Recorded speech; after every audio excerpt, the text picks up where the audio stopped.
Sementara itu, Deputi Bapilu DPP Partai Demokrat Kamhar Lakumani menilai pernyataan berebut kursi menteri yang dilontarkan Ketua Umum PDIP Megawati justru berbeda dengan apa yang terjadi di lingkaran Koalisi Indonesia Maju.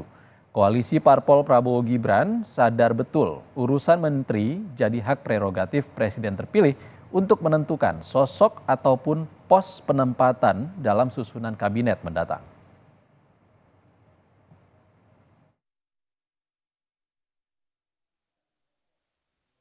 Apa yang beliau sampaikan dan kenyataan yang kami saksikan berbeda.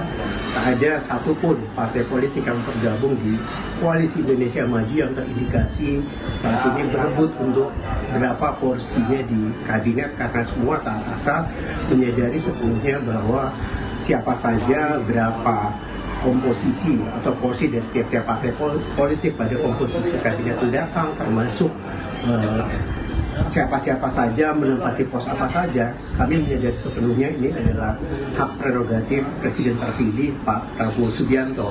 Semuanya taat asas dan mengedepankan itu dalam relasi antar partai politik yang tergabung di Koalisi Indonesia Maju.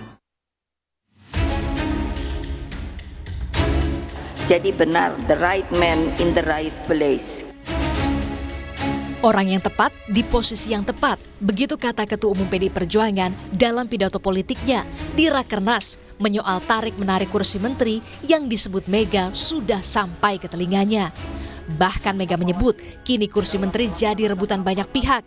Padahal di masa kepemimpinannya dulu, ia justru lebih memilih merampingkan kabinetnya dengan jumlah menteri 33 yang disebutnya kabinet profesional.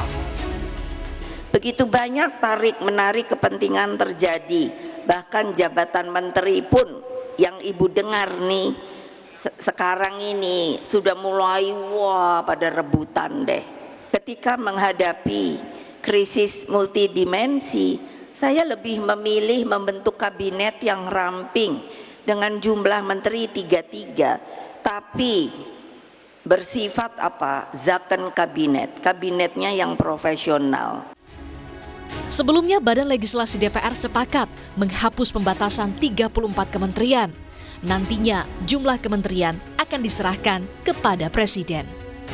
Ini adalah berdasarkan permintaan kemarin beberapa anggota dan bahannya sudah kita bagikan baik draftnya. Oleh karena itu, saya berharap nanti diskusi kita, karena ini cuma menghapus dan hanya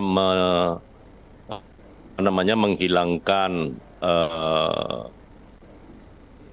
angka 34 dari sisi kementerian, dan juga kemarin didukung oleh pendapat kawan-kawan bahwa kita dalam sistem presidensil, kita serahkan sepenuhnya kepada presiden yang untuk menentukan jumlah kementerian yang dibutuhkan.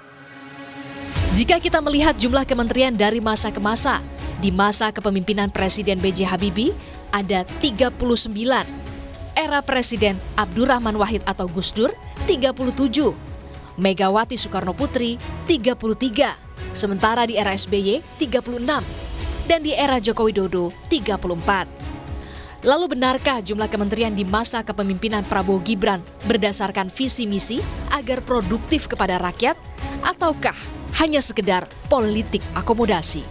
Tim Liputan, Kompas TV.